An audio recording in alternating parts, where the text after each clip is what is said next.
અમદાવાદમાં મનપાની સામાન્ય સભામાં હોબાળો થયો હતો। પ્રદૂષિત પાણીનો મુદ્દો ઉછળતા હોબાળો થયો હતો। પ્રદૂષિત પાણી ભરેલી બોટલ સાથે વિપક્ષે રજૂઆત કરી હતી। શહેરના અનેક વિસ્તારમાં પ્રદૂષિત પાણી મળવાનો વિપક્ષનો આક્ષેપ છે। વોટર કમિટીના ચેરમેને તમામ આક્ષેપોને નકાર્યા। હોબાળા બાદ બેઠક સમેટી લેતા વિપક્ષમાં આક્રોશ જોવા મળ્યો।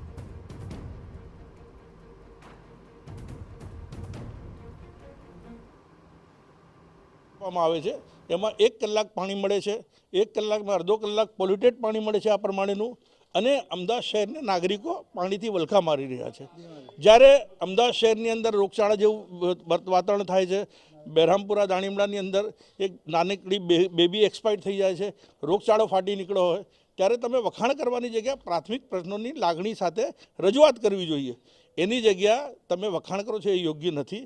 અમારી આ રજૂઆત ચાલતી હતી, મેયરશ્રીએ આ બહાનું લઈને તાત્કાલિક શહેરના પ્રશ્નોની રજૂઆત ચર્ચાથી ભાગ્યા અને તાત્કાલિક બોર્ડને સમેટી લીધું। વિપક્ષનો આક્ષેપ છે કે કોટ વિસ્તાર સહિત દાણી લીમડા, સરસપુર, ગોમતીપુર તેમજ ખોખરામાં લોકો પ્રદૂષિત પાણીથી પરેશાન છે। અગાઉ પણ આ મુદ્દે રજૂઆત કરાઈ છે, પરંતુ ચોખ્ખું પાણી નથી અપાઈ રહ્યું અને પરિણામે લોકો રોગનો ભોગ બની રહ્યા છે। જો કે બીજી તરફ વોટર કમિટીના ચેરમેન દ્વારા આ તમામ આક્ષેપોને નકારવામાં આવ્યા છે। તેમનું કહેવું છે કે મધ્ય ઝોનમાં ગલીઓ ખૂબ જ સાંકડી હોઈ શકે છે, ડ્રેનેજ લાઇન અને પાણીની લાઇનનો ખૂબ નજીક છે।